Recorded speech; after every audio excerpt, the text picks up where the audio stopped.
بسم اللہ الرحمن الرحیم. السلام علیکم.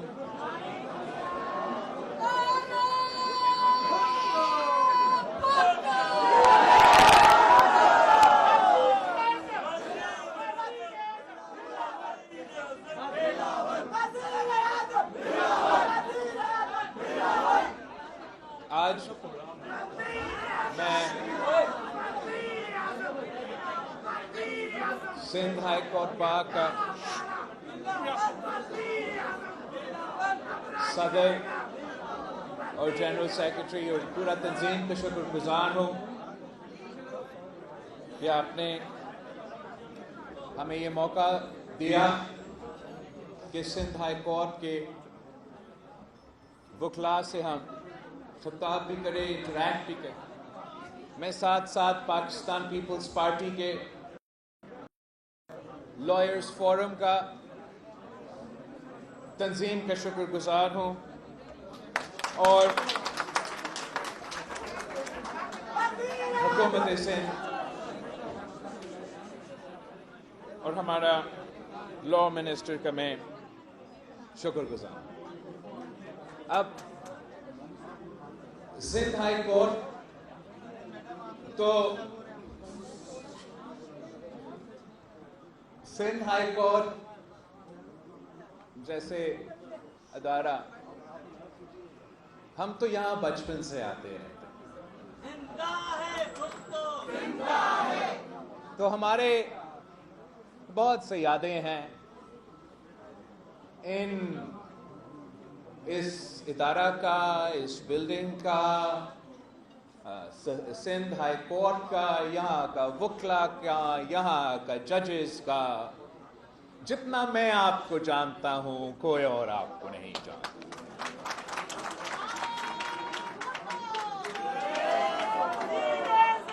ہمارا تعلق تو آج سے نہیں ہے، 3 نسلوں سے ہے، 3 نسلوں سے ہیں. تب تک تو آپ ایک دوسرے کو پہچانتے ہو، جانتے ہو، اندر اور باہر سے جانتے ہو نا. میں تو اس خاندان سے، اس جماعت سے تعلق رکھتا ہوں جس نے سرزمین بے آئین کو آئین دیا. وہ اسلامی وفاقی جمہوری آئین دیا اور ہم 3 نسلوں سے آئین سازی کرتے آ رہے ہیں. ہم یہ کام بھی سب سے زیادہ جانتے ہیں. جہاں تک ہمارا 1973 کا آئین کی بات ہے، میں سمجھتا ہوں کہ اگر آج پاکستان موجود ہے، اکٹھا ہے، ایک طاقتور ملک ہے، تو وہ ہمارا 1973 کی آئین کی وجہ سے. جو بھی حقوق آج جس کے بات کیا جاتا ہے، minority rights, women's rights, press freedoms, labour rights, وہ آپ کی اسی آئین کی وجہ سے آپ کو یہ ملتا ہے. اور ہمارا تاریخ کچھ ایسا ہے کہ ہم نے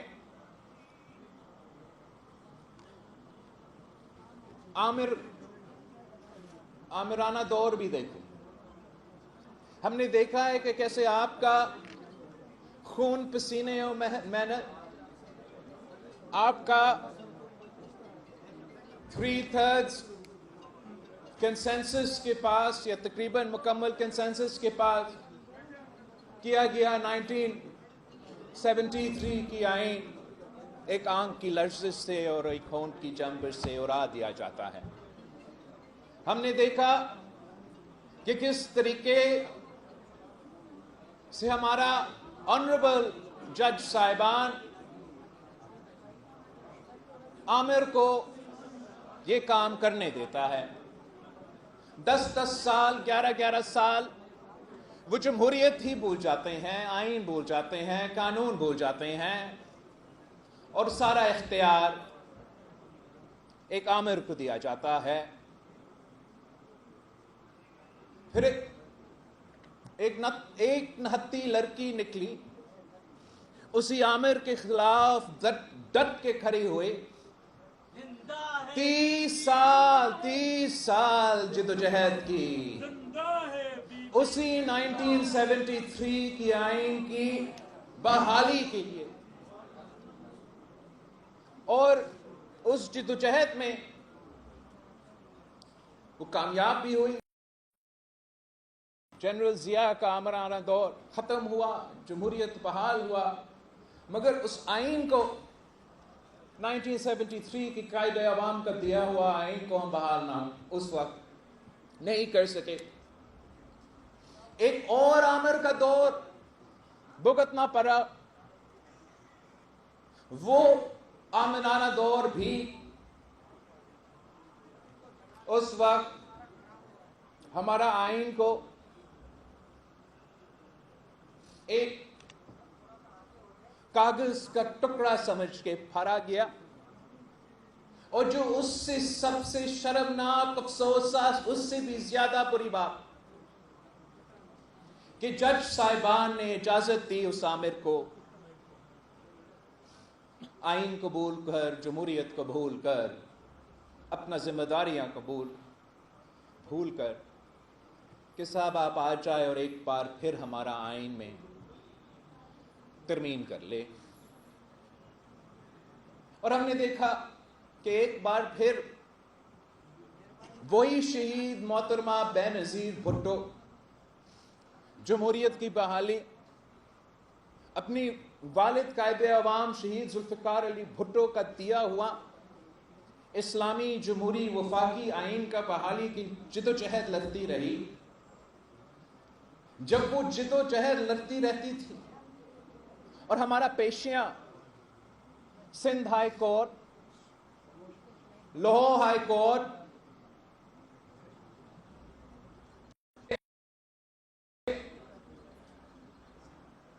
جب ہم جج صاحبان کے سامنے پیش ہوتے تھے اور وہ ہمیں آئین اور قانون کا درس دیتے تھے، اسی وقت وہ ایک آمر کا حکومت کو جگہ میں موجود تھا۔ نہ کسی کو آئین، نہ کسی کو قانون کا کوئی پرواہ۔ ہمیں کہا جاتا تھا کہ آپ تو کرپٹ ہو، آپ اتنے کرپٹ ہو کہ آپ پہ آئین اور قانون لاگو ہی نہیں ہوتا۔ مطلب سوچو، آپ اتنا کرپٹ ہو کہ آپ کو 11 سال بغیر کوئی سزا جیل میں بیٹھنا پڑے گا۔ ایک ہاتھوں سے سلوٹ مارا، اور اسی وقت ایک سیاستدان کو 11 سال جیل میں رکھا گیا تاکہ اب اس نہتی لڑکی کو بلیک میل کر سکے۔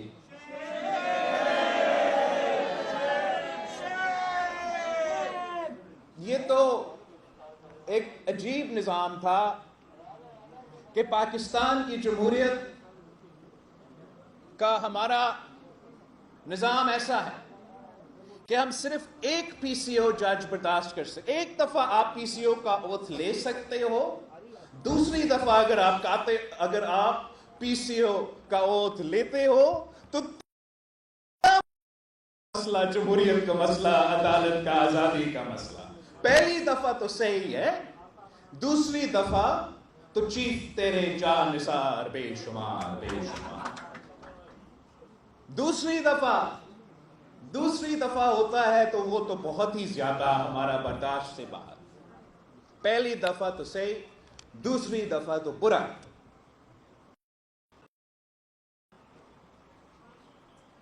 ہم نے جمہوریت کی بحالی کے لیے نسلوں کا قربانیاں دی تاکہ عوام کا طاقت چلے، عوام کی مرضی چلے، کہ اگر آپ فیصلہ کریں تو آپ ایسے نمائندے بھیجیں گے اپنا پارلیمان میں کہ آپ کی مرضی کا قانون بنے،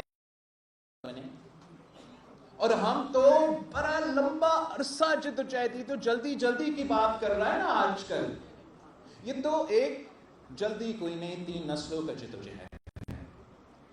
یہ جلدی کوئی نہیں، ہم مسلسل کوشش کرتے آ رہے ہیں.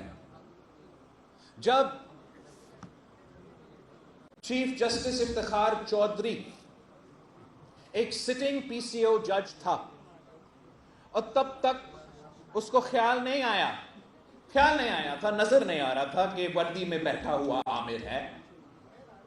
تب شہید محترمہ بے نظیر بھٹو نے چارٹر آف ڈیموکریسی پہ سائن کر کے یہ طے کیا کہ اگر ہم نے پاکستان کا نظام ٹھیک کرنا ہے، جمہوریت بحال کرنا ہے، عوام کے مسائل حل کرنا ہے، تو چارٹر آف ڈیموکریسی جیسے ڈاکیومنٹ پہ لاگو کرنا پڑے گا.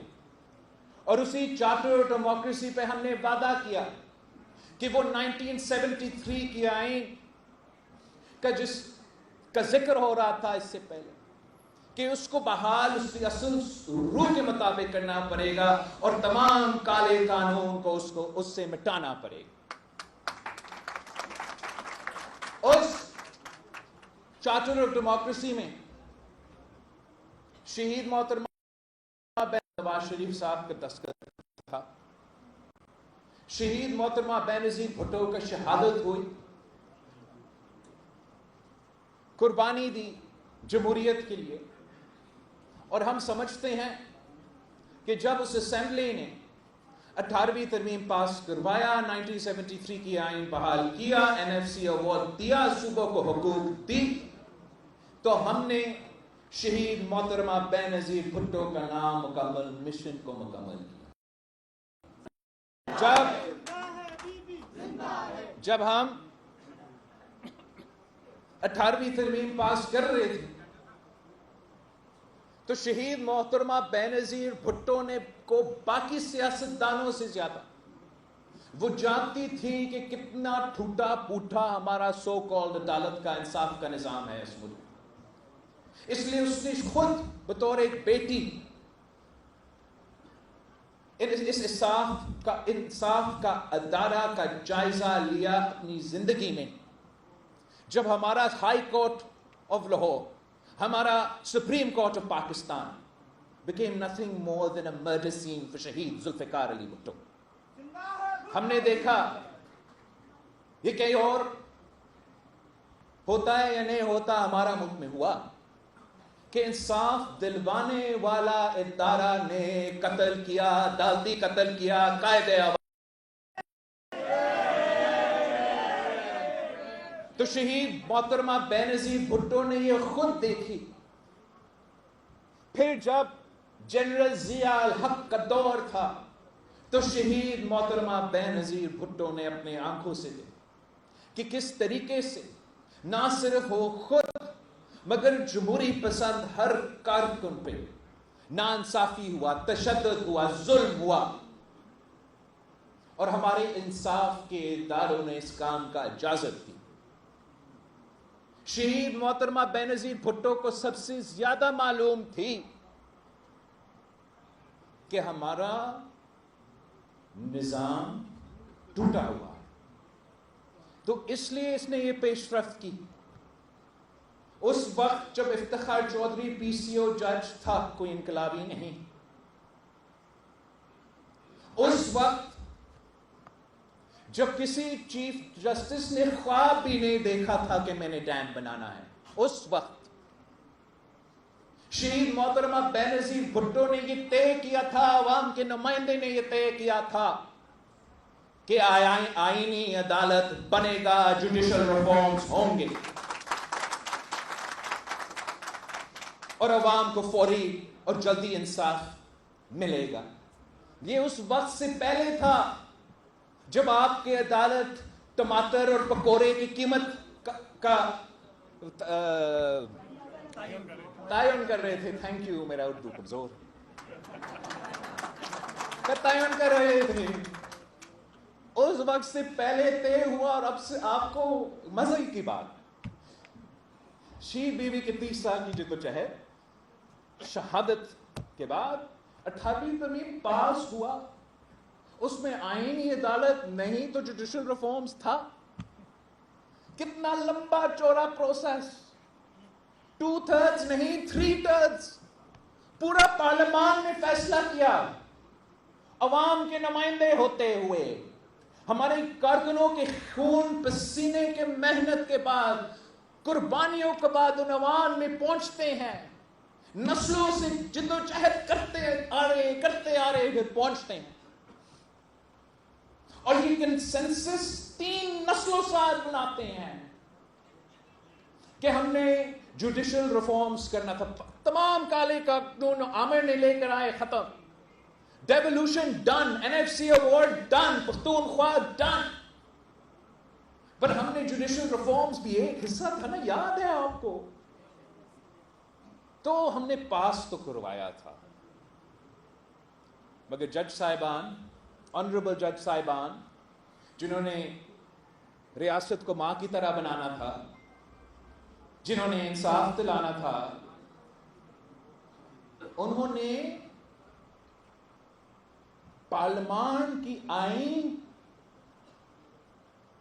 کو استعمال کر کے ہمارا 3 نسلوں کا محنت کا ضائع کرنے کا دھمکی دے کے کہ ہم آپ کا 3/3 کا پاس کیا گیا 18ویں ترمیم کو پھینک دیں گے، پھاڑ دیں گے.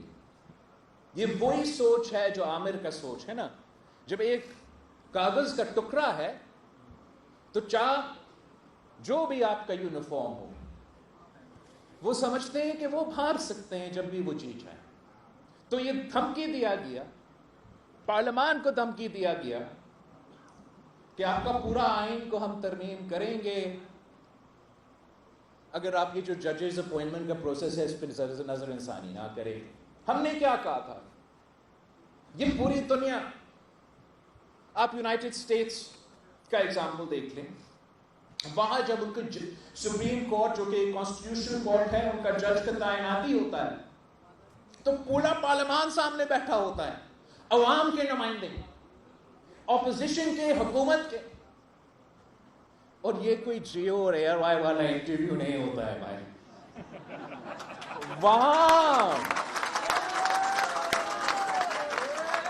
وہاں جو سوالات کیے جاتے ہیں عوام کے نمائندے میں، یہ طاقت ہوتا ہے. ان سے پوچھا جاتا ہے، ان کے پورا ماضی کے بارے میں پوچھا جاتا ہے، ان کے عدالت میں ان کی جو تاریخ ہے اس کے بارے میں پوچھا جاتا ہے، ان کا ہر ایک فیصلہ سامنے لیا جاتا ہے، پڑھا جاتا ہے، باقاعدہ ان کا پورا پروسیس ہوتا ہے. اور اگر وہ پارلیمان کہتا ہے کہ آپ قابل ہو اس ملک کا جج بننے کا، تو وہ جج صاحب جج بنتا ہے. اور یہی وجہ ہے، میں آپ کو بتاؤں، یہی وجہ ہے کہ آج تک امریکہ میں آمریت نہیں رہا ہے. ورنہ وہاں بھی دونوں ہاتھوں سے سلوٹ ہوتا. اب ہمیں یہ دھمکی دیا گیا کہ آپ ترمیم کریں 19ویں آئینی ترمیم. اس دھمکی کی وجہ سے آیا، اور جس فیصلہ پہ یہ آئینی ترمیم ہوا، جس دھمکی پہ یہ آئینی ترمیم ہوا، آج تک وہ ڈیٹیلڈ آرڈر سامنے نہیں آیا.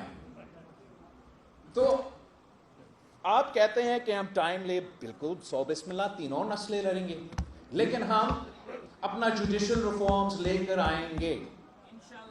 چارٹر آف ڈیموکریسی کے مطابق جو شہید محترمہ بینظیر بھٹو نے وعدہ کیا تھا، ہم پورا کر کے دکھائیں گے.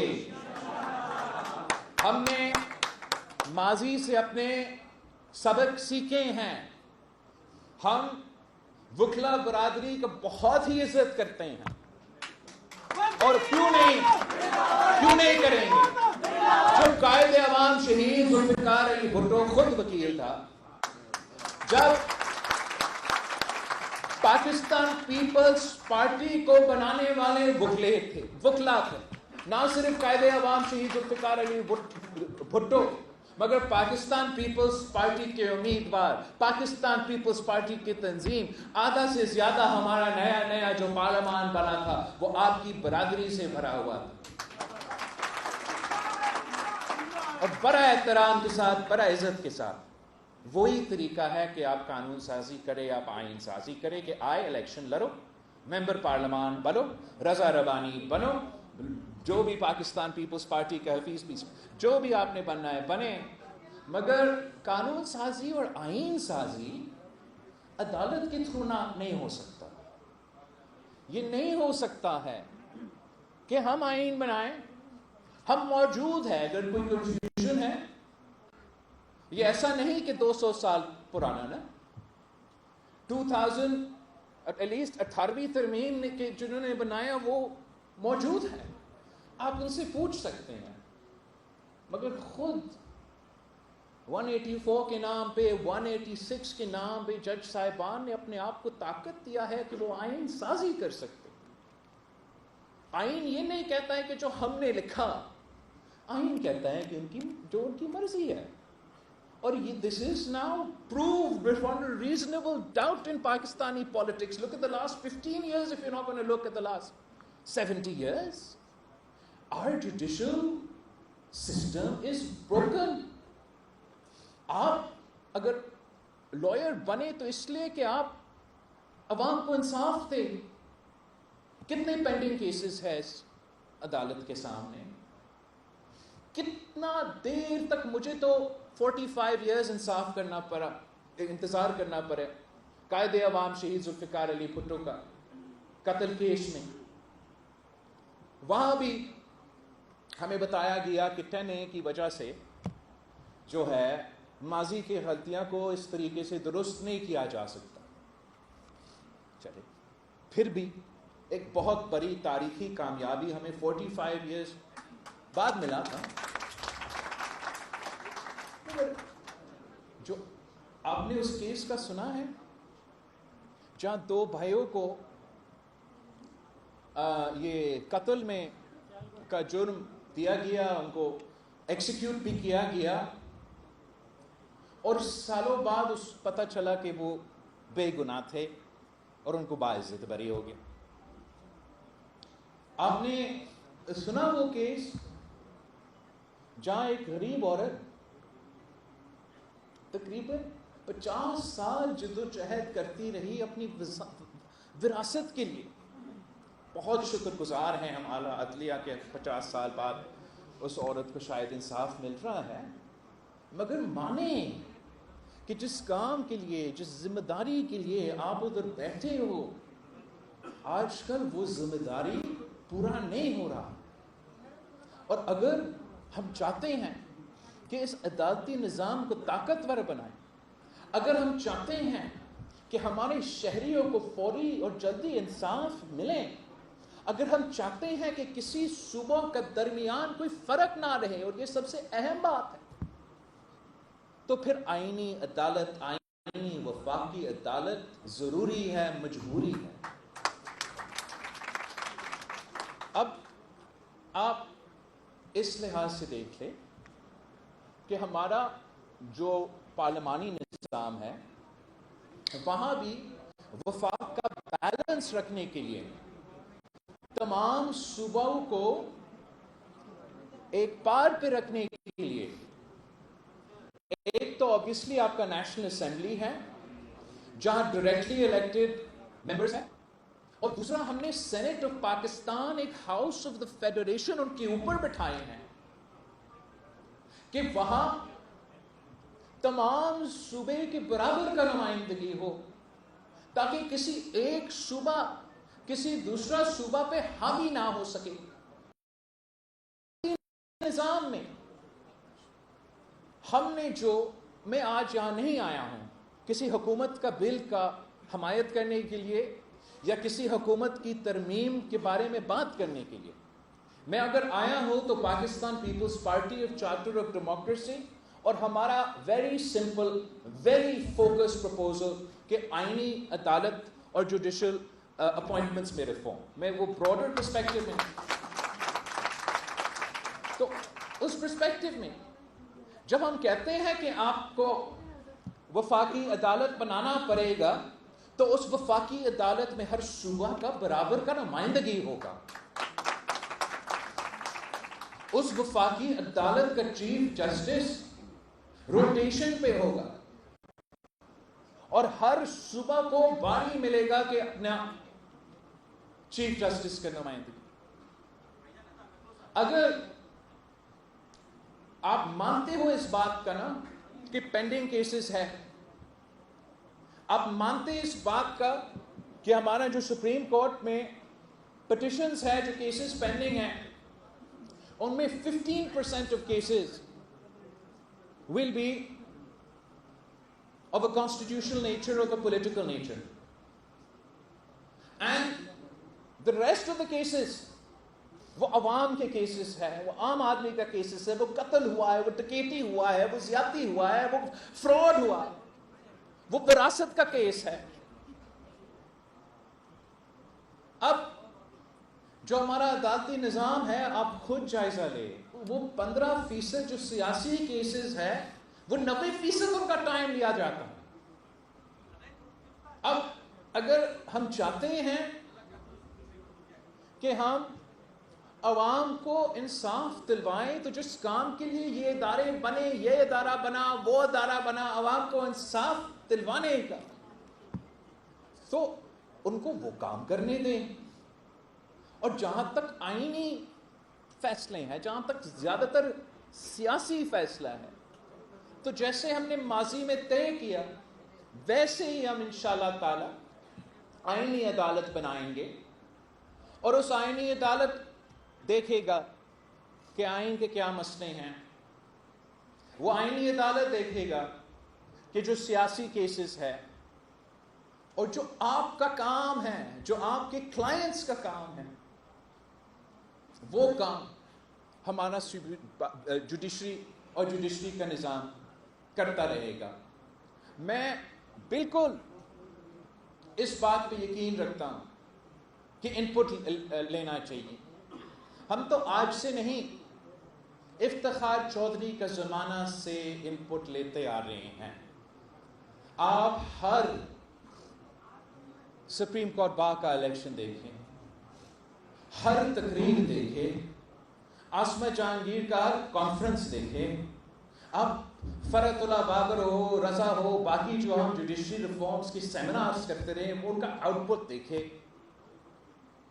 ہر کسی تقریر میں ہمارا کانسٹیٹیوشنل کورٹ کا ذکر ہے، ہمارا جوڈیشل ریفارم کا ذکر ہے.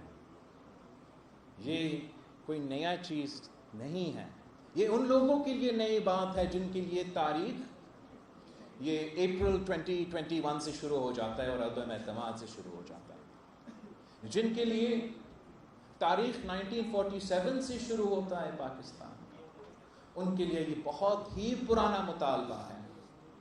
For the legal fraternity and for the political, the development of jurisprudence in Pakistan, دو میجر constitutional sections پہ میں بات کرنا چاہوں گا. ایک 58(2)B اور دوسرا 63(A). جہاں تک 58(2)B ہے، آپ کو معلوم ہے کہ یہ ایسا آئین میں ایک ہتھیار تھا جس کو استعمال کیا گیا اور جمہوری حکومتوں کو گھر بھیجا گیا غیر جمہوری طریقے سے، اور اس کے خلاف بھی ایک جدوجہد کے بہت لمبا جدوجہد رہا اور آخر کار ہم نے اس کالا قانون کو آئین سے ہٹا دیا.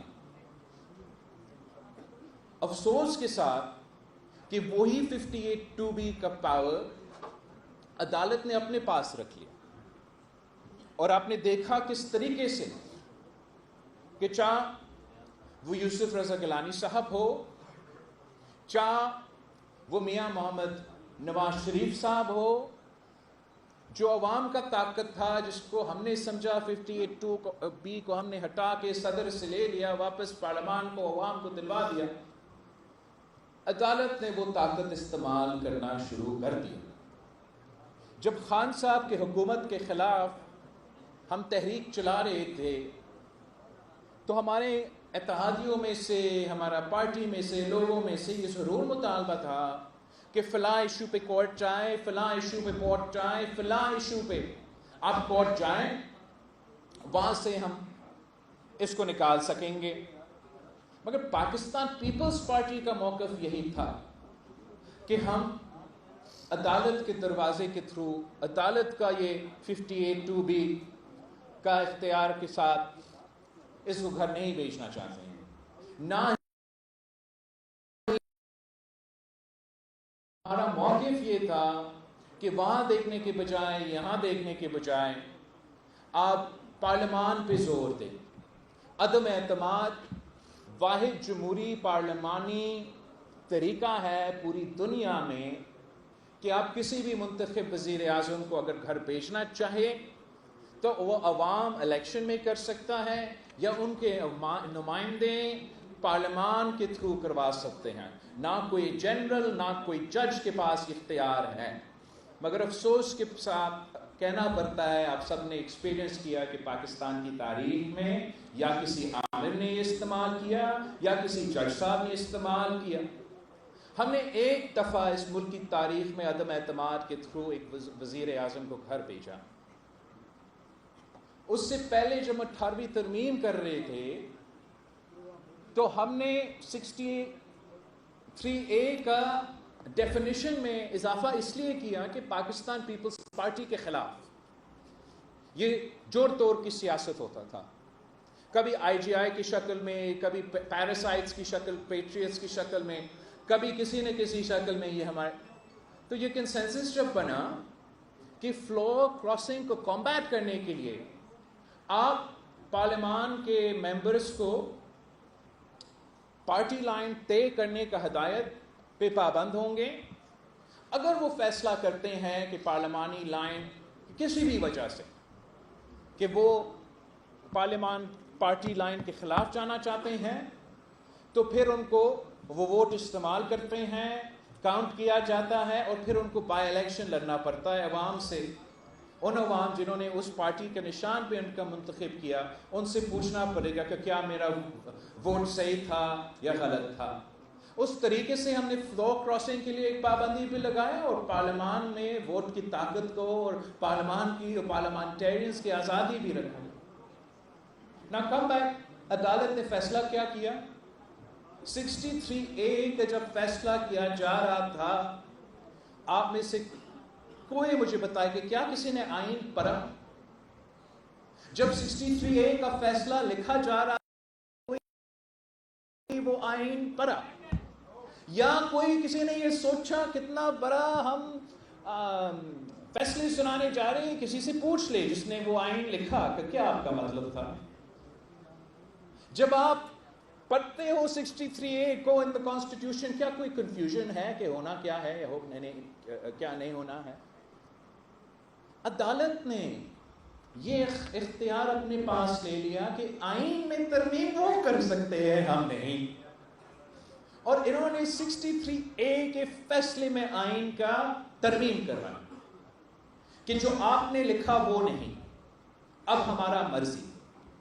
اور مرضی کیا تھا؟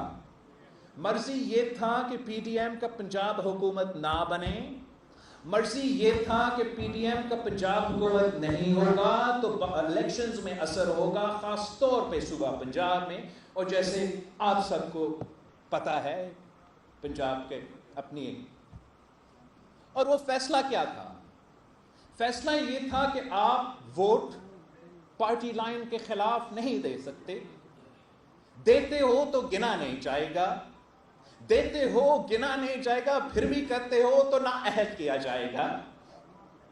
بتائیں مجھے کون سی آئین، کون سی جمہوریت، کون سی رول آف لا کے مطابق یہ فیصلے دیے جا رہے ہیں؟ اب آپ ہمیں کہیں کہ آئینی عدالت نہیں، کانسٹیٹیوشنل بینچ، آپ اپنا 13 ججز کی ویکنسی سندھ ہائی کورٹ کیوں نہیں بھر جا رہا؟ کیوں نہیں؟ سیاستدانوں کی وجہ سے، یا اس لیے ہمارا بردر ججز جو ہے وہ ایک دوسرے سے ہاتھ ملانے کافی دیر سے نہیں ہاتھ ملا رہے ہیں؟ بات کی بات یہ نہ صرف آپ کی عدالت کا مسئلہ ہے. کتنے ویکنسیز ہے لاہور ہائی کورٹ میں؟ 24. اب ایک اور بینچ بنا لیں, وہ بینچ ویسے ہی چلے گا جیسے باقی بینچز چل رہے ہیں. آپ ایک اور بینچ بنا لیں. آپ کہہ رہا ہے اضافہ کر رہے ہو ججز کا. 100 بسم اللہ. میں چاہتا ہوں, میں روزگار دینا چاہتا ہوں, میں چاہتا ہوں کہ ہر بینچ پہ میں اضافہ کرے, لیکن بھریں گی کیسے آئینی ترمیم کے بغیر؟ اس لیے اس وقت جو ہے ججز کہتے ہیں کہ ان کی مرضی. آپ نے جو 19ویں ترمیم کے مطابق ترمیم کیا اس کے مطابق ہی نہیں چلے گا. ہمارا رولز و مطابق, ہمارا رولز کے مطابق آپ جوڈیشری میں اپوائنٹمنٹس کریں گے. اور رولز کیا کہتے ہیں کہ the judiciary is of the judiciary, for the judiciary and by the judiciary. آپ نے جج بننا ہے تو آئے میرا پریکٹس میں پریکٹس کرو. آپ نے جج بننا ہے, آئے میرا خاندان کا حصہ بنو. آپ نے جج بننا ہے, ملوٹ کرو. یہی تو وجہ ہے ہمارا نظام ٹوٹا پھوٹا ہے. تو ہم نکلے اس کو ٹھیک کرنے کے لیے. آپ اگر میاں شہباز شریف صاحب کا نیت پہ شک کرتے ہو کرو. اگر آپ کسی جج صاحبان کا نیت پہ شک کرتے ہیں کرو. اگر آپ میرا کسی اتحادی کا نیت پہ شک کرتے ہیں کرو. کسی ادارہ کا نیت پہ شک کرتے ہیں کرو. میرا نیت پہ شک نہ کرو. میرا نیت یہ ہے کہ جس آئین سازی کا کام میں 3 نسلوں سے کرتا آ رہا ہوں, جس جمہوریت کا بحالی ہم 3 نسلوں سے جدوجہد لگتے آ رہے ہیں, جس آئین کا بالادستی میرا آئین کا بالادستی کا جدوجہد کوئی اور لڑے گا نہیں سر, ہم لڑیں گے. مگر میرا آئین کا بالادستی کے لیے ضروری ہے کہ تمام صوبوں کو ایکول ریپرزنٹیشن ملے, تاکہ کل کسی جج میں ہمت نہ ہو کہ سندھ میں آ کے اعلان کرے کہ وہ کالاباغ ڈیم بنائے گا. ہم آئینی عدالت بنا کے رہیں گے. ہم آئینی عدالت بنا کے رہیں گے.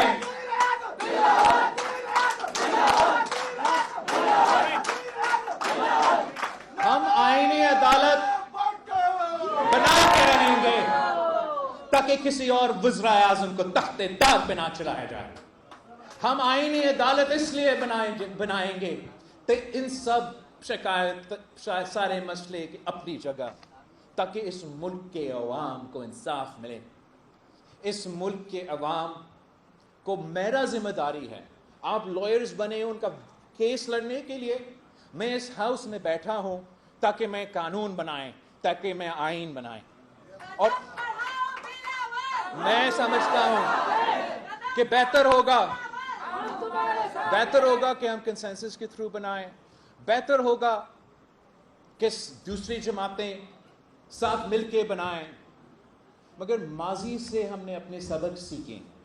جو غلطیاں ہم نے دیکھا تھا لائرز موومنٹ کی وجہ سے, جس طریقے سے ہمارے عدالت کا نظام اس تحریک کے نتیجے میں چل پڑا ہے, اس دفعہ ہم آپ کی تقریریں بھی سنیں گے, آپ کے جلسے اگر ہوں گے تو ہوں گے, مگر آپ کا انپٹ بھی. میں نے نائک صاحب کو کہا ہے, I know the law minister on his own accord, ہمارا پرانا بھی آپ کے جو پہلے عہدیدار تھے ان کا انپٹ تو پڑا ہوا ہے. اگر مزید کوئی انپٹ ہو وہ ضرور دیں. بٹ آئینی عدالت تو بنے گا. جوڈیشل ریفارم کو ہمیں لے آنے پڑیں گے. قائد عوام شہید ذوالفقار علی بھٹو کو اگر 50 سال بعد انصاف ملا ہے, اب انشاءاللہ تعالی عوام کو انصاف ملے گا. میں خاص طور پہ اس پوائنٹ پہ اس سپیچ کو اینڈ کرنا چاہوں گا اور پھر آپ کے سوال کے جواب دینا چاہوں گا کہ میں دونوں جج صاحبان, چاہے وہ جسٹس عیسیٰ ہو یا جسٹس منصور علی شاہ صاحب ہو، ان کا بہت احترام کرتا ہوں، اتنا احترام کرتا ہوں جتنا کسی اور جج کسی ماضی کی بینچ کا میں نہیں. اور وہ ویری سمپل ہے کہ یہ دونوں جج صاحبان اس بینچ میں تھے جس نے قائد عوام شہید ذوالفقار علی بھٹو کا فیصلہ سنایا. کسی اور کا نیت جو بھی ہو، میں کوئی پرسن اسپیسیفک آئین نہیں بناؤں گا، میں کوئی پرسن اسپیسیفک قانون نہیں بناؤں گا، مگر میں کسی آپ کی اپنا بھی، ہمارا اپنا سیاست ہوتا ہے، آپ کی وکلا کا سیاست بھی ہوتا ہے، جوڈیشری کا انفارچونیٹلی نہیں ہونا چاہیے، وہاں بھی اپنا سیاست بھی ہوتا ہے. میں نہ وکلا کا سیاست کا شکار ہوں گا، نہ جوڈیشری کا سیاست کا شکار ہوں گا. ہم نے اپنا کام کر کے دکھانا ہے، عوام کو ہم جواب دیں گے، آئین ہم بنا کے رہیں گے. آپ سب کا شکریہ.